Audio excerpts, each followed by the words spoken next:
जय मसीह की दोस्तों। विश्वास का स्पर्श। विश्वास ही वह हाथ है जो अनंत को पकड़ता है। यदि मैं उसके वस्त्र को ही छू लूंगी तो चंगी हो जाऊंगी। मत्ती 9:21। जिसने ये शब्द कहे वह एक गरीब महिला थी, एक ऐसी महिला जो पिछले 12 वर्षों से एक बीमारी से पीड़ित थी, जिसके कारण उसका जीवन एक बोझ बन चुका था। अपना सारा धन वैद्यों और दवाओं पर खर्च करने के बाद उसे केवल यही बताया गया कि उसकी बीमारी लाइलाज थी। परंतु जैसे ही उसने यीशु मसीह के विषय में सुना, उसकी आशा पुनः जाग उठी।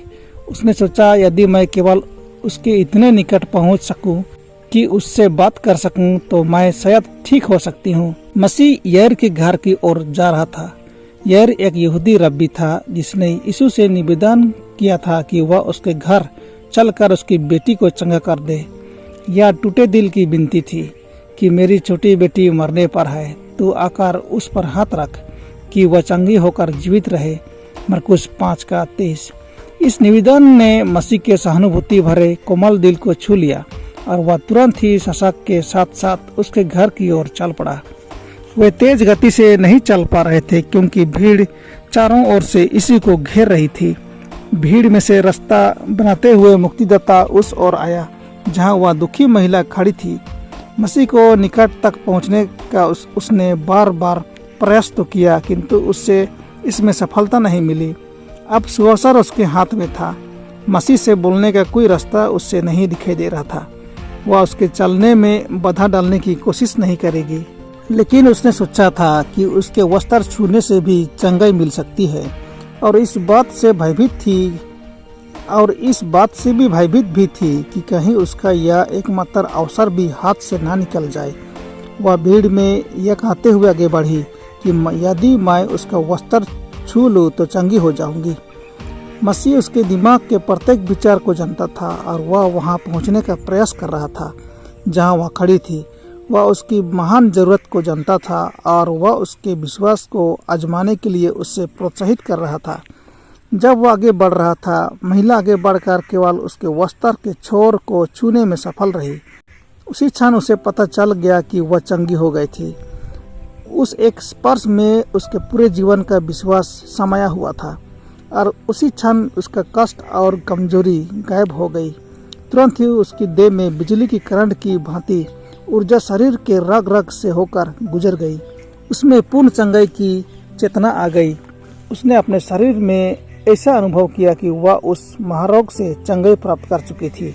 मरकुस 5:29।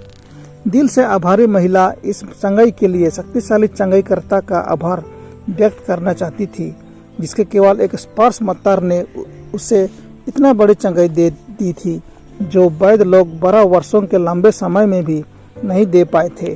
किंतु उसे ऐसा करने का साहस नहीं हुआ। धन्यवादी हृदय के साथ वह भीड़ में से निकल जाना चाहती थी। अचानक यीशु रुक गया और चारों ओर देखकर पूछा, मुझे किसने छुआ? बड़े आश्चर्य से उसकी ओर देखते हुए पतरस ने उत्तर दिया, हे स्वामी, तुझे तो भीड़ दबा रही है और तुझ पर गिरी पड़ती है और तू कहता है कि मुझे किसने छुआ? लूका 8:45। मुझे किसी ने छुआ है, यीशु ने कहा, क्योंकि मैंने जान लिया है कि मुझ में से समर्थ निकली है। लूका 8:46। वह विश्वास के इस स्पर्श तथा भीड़ के लापरवाही भरे किसी दूसरे स्पर्श में अंतर जानता था। किसी ने उसे गहरे अभिप्राय से छुआ और उत्तर प्राप्त किया था। मसीह ने यह जानकारी अपने लिए नहीं चाहिए थी। उसके पास चेलों, लोगों तथा उस महिला के लिए एक विशेष सबक था। वह बीमारों को आशा के द्वारा प्रेरित करना चाहता था। वह लोगों के सामने यह दिखाना चाहता था कि यह विश्वास ही था जिसके कारण चंगाई प्राप्त हुई थी। महिला के भरोसे को बिना टिप्पणी किए नहीं जाने देना चाहता था। महिला की धन्यवादपूर्ण स्वीकारोक्ति से परमेश्वर की महिमा होनी ही चाहिए थी। मसीह चाहता था कि महिला को यह पता होना चाहिए कि वह उसके विश्वासपूर्ण कार्य से सहमत था। वह नहीं चाहता था कि वह केवल आधी आशीष के साथ विदा हो जाए। मसीह की यह इच्छा थी कि वह जाने कि मसीह को उसकी पीड़ा का ज्ञान था और वह मसीह के तरस भरे प्रेम तथा उसे छूने के कार्य के अनुमोदन के बारे में भी ज्ञान रखे कि मसीह उन्हें बचाने में सक्षम है। जो पूर्ण विश्वास से उसके पास आते हैं। स्त्री की ओर देखते हुए मसीह ने उसके स्पर्श को सार्वजनिक करने के आशय से जोर देकर कहा कि उसे किसी ने छुआ था। अब छिपना असंभव जानकर वह कांपती हुई आगे बढ़ी और स्वयं को उसके पैरों के पास गिरा दिया। धन्यवाद किया आंसुओं के साथ उसने सब लोगों के सामने कहा कि क्यों उसने उसका वस्त्र छुआ और कैसे वह तुरंत चंगी हो गई थी। वह डर गई कि उसके द्वारा मसीह के वस्त्र को छूना संभवतः मसीह को अच्छा नहीं लगा हो था, परंतु भर्त्सना का कोई शब्द मसीह के मुंह से नहीं निकला। उसने केवल स्वीकृति के वचन ही बोले। मानवता के लिए सहानुभूति और प्रेम से परिपूर्ण हृदय से ये शब्द निकले थे। उसने कहा, बेटी, तेरे विश्वास ने तुझे चंगा कर दिया है, कुशल से चली जा। लुका 8:48। ये शब्द उसको बड़ी खुशी देने वाले थे। अब उसके आनंद को कड़वाहट देने वाला उसे कोई भय नहीं था कि उसने दुस्साहस का कोई कार्य किया था। इसी को चारों ओर से दबा रही इस जिज्ञासु भीड़ में से किसी दूसरे व्यक्ति को किसी प्रकार जीवन शक्ति नहीं मिली थी, परंतु उस बीमार स्त्री ने उसे विश्वास के साथ छुआ और चंगाई पाई। इसलिए आत्मिक बातों में एक आम स्पर्श और एक विश्वासपूर्ण स्पर्श में बड़ा अंतर होता है। यीशु में संसार के मुक्तिदाता के रूप में विश्वास करने मात्र से आत्माओं को कभी भी कोई चंगाई नहीं मिल सकती।